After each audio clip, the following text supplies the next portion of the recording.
Hey, I'm Chris from Culture Code, and today I'm going to show you 7 production tricks that I wish I knew when I first started making music. I use these in every song now, and I'm going to show you how you can use them in your music. Let's go.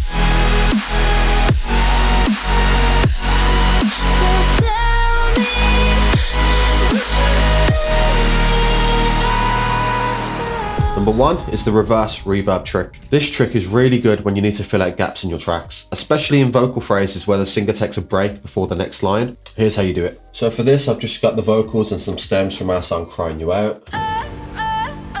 Okay, so what you do is you duplicate the vocal, then you add a reverb on there, let's add a brand new one, and then you go 100% wet. I usually do this at about 7, a little bit of low cut. Now you want to make sure that you've got a solid end and starting point. Like, it doesn't really work as well if you have it somewhere like that. I find it best to have like a really set start and end. Let's just drag this open a little bit. We'll go to there. Then what you do is you reverse it, freeze it, flatten it, delete the end point, and then just reverse that guy back. Right. So you end up with this big tail that comes into it, which is actually pretty nice a lot of the time, especially for like intros and stuff. But we'll just turn this down a little bit, and here's what we've got. I'm still crying you out. You're in every drop that falls to the ground. And I'm hoping. Like, just take a listen to that. Listen without that. It's just empty, you know, just empty space where it can be filled up with stuff like this.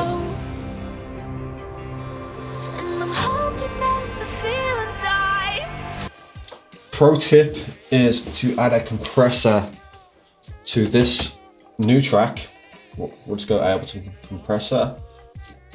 And the reason we're doing this is so that the new reversed vocal doesn't interfere with the main vocal. You kind of only want it to come in the gaps. And the way we do that is we sidechain it against the main vocal. So number 2, boom.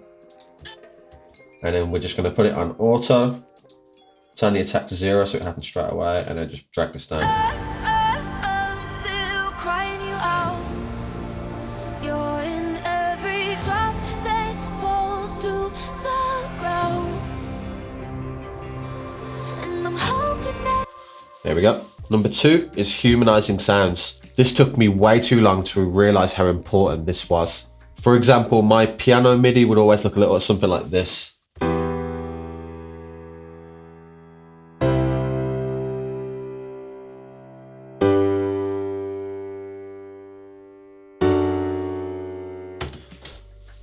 It just feels a bit amateurish.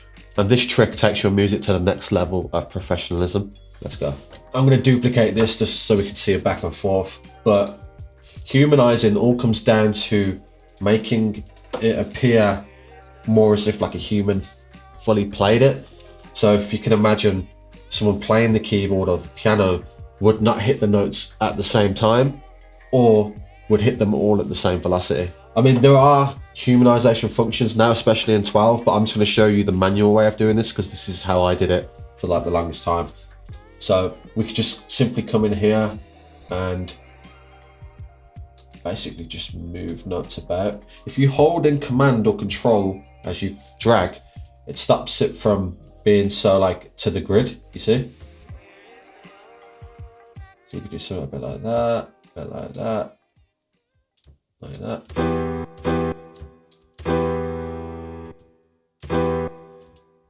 Not too much. There we go, just subtle. We can get a bit random. Then we gotta go. I don't want it to be the exact same as this.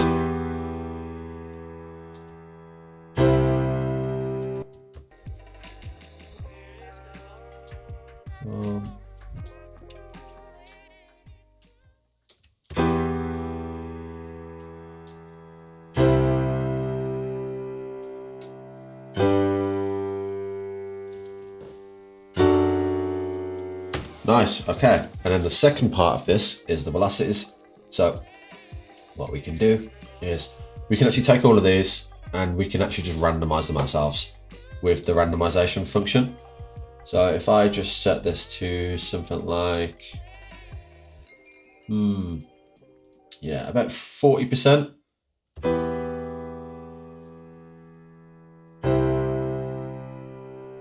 That already sounds better. I'm a fan of a lower sounding velocity piano though, especially for like intros, verses. That to me is just way more emotional. Now to counteract this, we can just simply add a utility to bring the volume back up.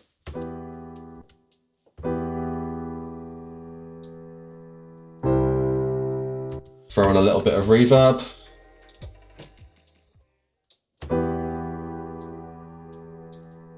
An OTT to make the low end last a little bit longer.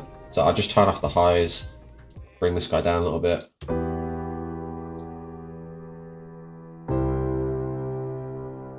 Now if we compare that to this,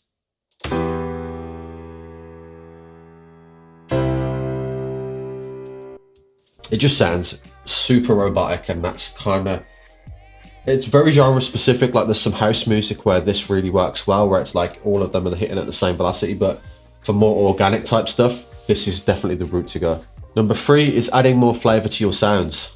Now you can make your sounds way more interesting by adding something like an RC20.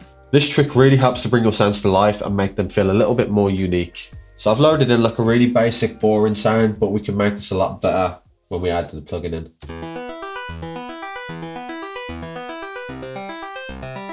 All right, you get the idea.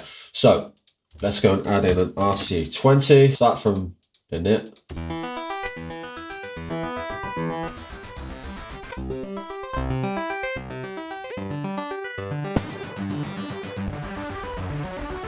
Ooh, all right, that's it. Let's add a bit more space to it.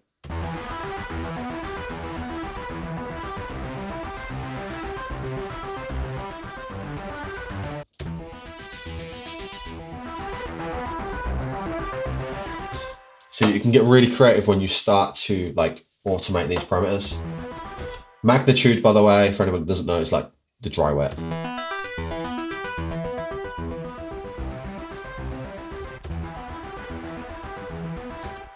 Space, add some nice reverb.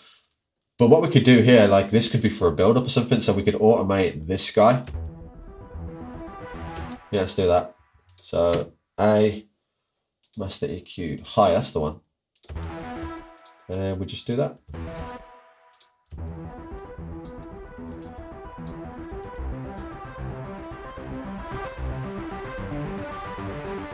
We just transformed it from this.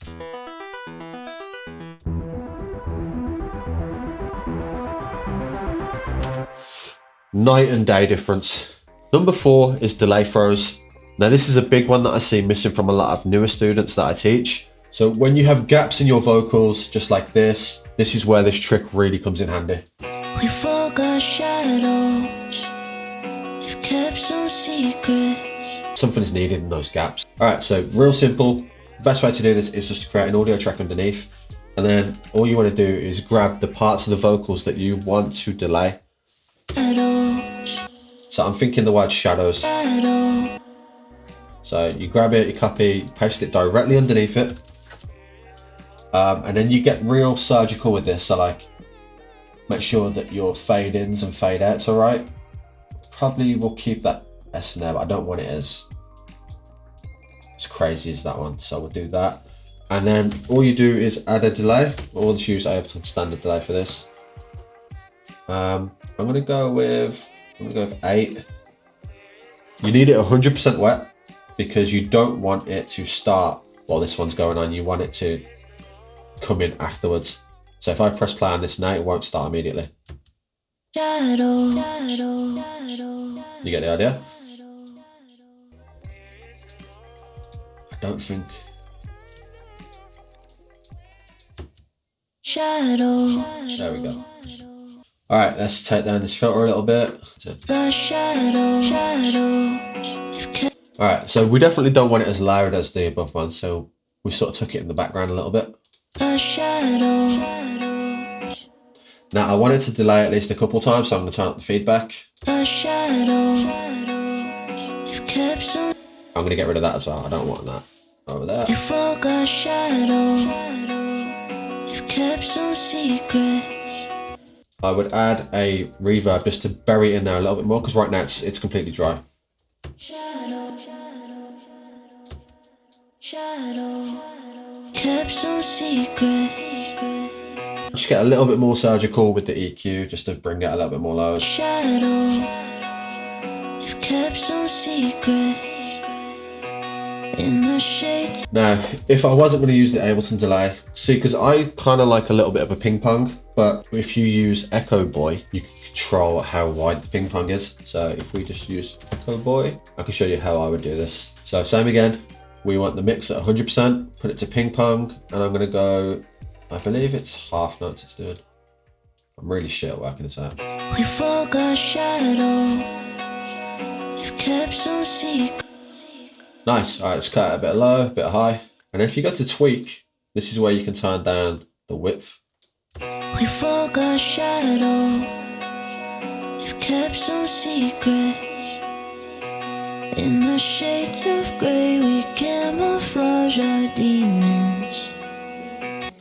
And you can also play with the style as well, so this just gives like a different effect. So I'm gonna go, I like this Echoplex one. We forgot shadow. You've kept. So let's just compare that real quick. So this is without the delay throw. We forgot shadow. And with. We forgot shadow. Number 5 is atmospheres. This trick has helped my production so much. I used to try and fill out my tracks by like overlayering the instruments. The problem with that is you lose the focal point of what you're trying to portray as the main instrument. For example, if you've got like a piano and then you think like it's a bit empty, I know I'm gonna add in some guitar, or I'm gonna add in some strings, or you know, you lose the piano. The more you start adding in, the less you hear the focal point. Atmospheres act in like a different way. They kind of fill out the space without taking the attention away from what the main thing is. Let me show you. So I've got a guitar loop in here. Really nice, but obviously very empty at the moment. I developed this rack called, I call it the Atmos Rack 2. It's basically Supermassive, which is a free Valhalla plugin, 100%, going into a shimmer. The shimmer is optional, doesn't really need the shimmer, but like I like it because it adds a nice shimmery top end. And the rest of it's Ableton stock plugins.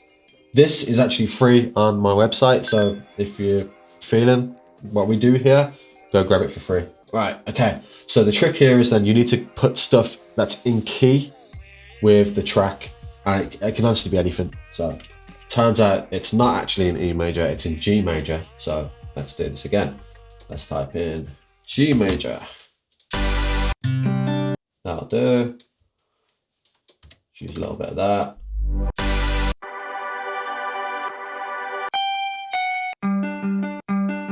That'll do. That'll do. We'll use that on top. Boom, boom.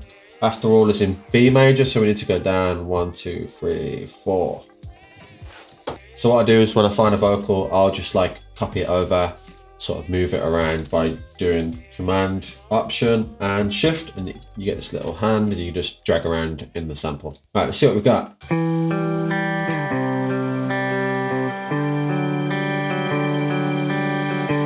Alright, so I've played around with it. I've got some good parts of the samples. I've just copied some over and just did some like shifting through to find the right ones. Here's what we've got.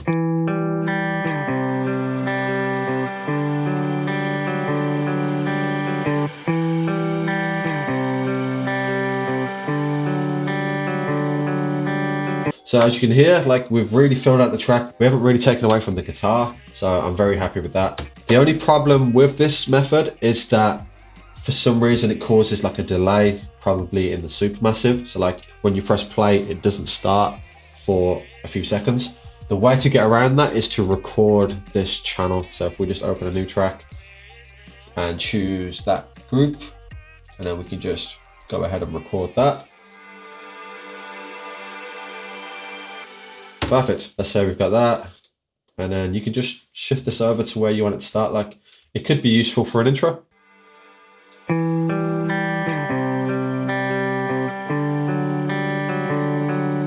And let's compare with that.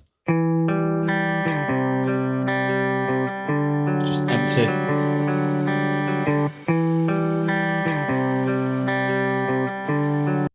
Number 6 is vocoders. This helps out so much in a chorus, and I'm not talking about, you know, your in-the-face Z vocoder. I'm talking more about really in the background, the kind of effect that when you take it away, you really notice that it's missing, but when it's in there, it's just like really glued into the mix and just makes your chorus feel a lot more full and a lot more emotional. Let me show you. So I've got the After All acapella again, and I've got a guitar loop in there, straight at the chorus. And if I showed you all my thoughts.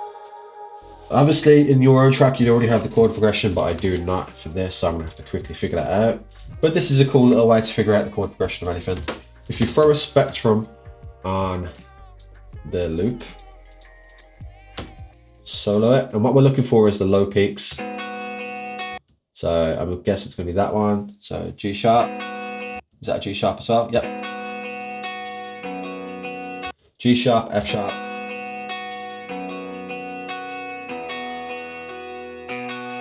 E and B. Let's just throw in a Serum for now.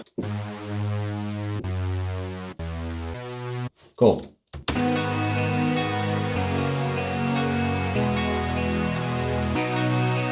I like to get a little bit of the melody of the vocal in there as well, so. Be that no one saw. Would you still love me? Cool. All right. So this is enough for us to get started. We don't actually care about the Serum. We just need to get the right notes. So what we're going to do is we're going to turn it off. We're going to get rid of that. Now, what I like to use is morph. Put morph on the duplicated vocal. And then what we do is we sidechain it to the Serum. So 225. And what happens is, If I showed you all my thoughts, once I've torn down every wall, be the me that no one saw. now this works a lot better obviously in like a chorus where there's a lot more going on. So for example, let's just add Keyscape. I showed you all my thoughts, once I've torn down every wall. All right, let's keep building. So more vocoders. I usually do about 2 or 3. We can duplicate those 2. And then with this one, we can throw on a manipulator instead. Get rid of the Serum. We just need chords. And what we can do is we can send this one to number 26. Already selected manipulator, and we got, okay, clearly too low an octave. Alright, and then in the manipulator I like to add some stereo, a little bit of detune.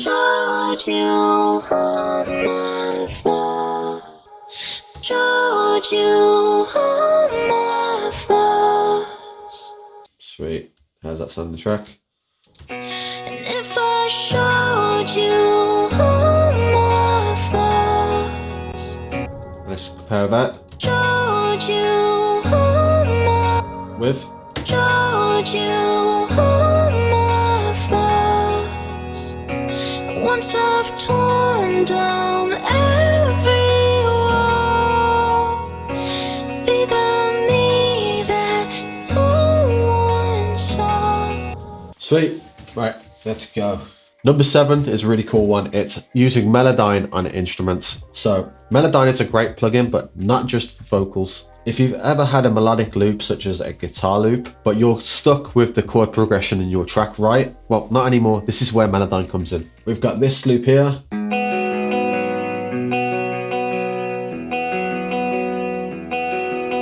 But say in the track you wanted the chord progression to change, maybe for the bridge or something, I don't know, but it happens, right? But you're stuck with this. So if we add a Melodyne, we can record it.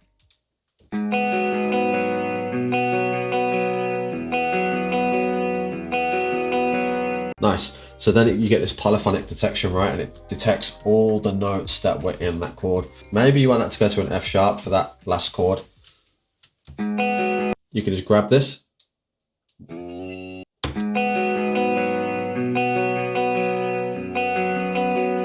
Just shows you you can really fuck about with this and and make it a bit more unique and a bit more suitable to your track. So if you found this helpful, please drop me a subscribe because it helps me out massively to keep this channel growing. If you want to get more hands-on, join the Sound Horizon Academy or come to me for one-on-one lessons. I'll be happy to help you with your productions and sort of see where we can improve things and get your music release ready. Peace.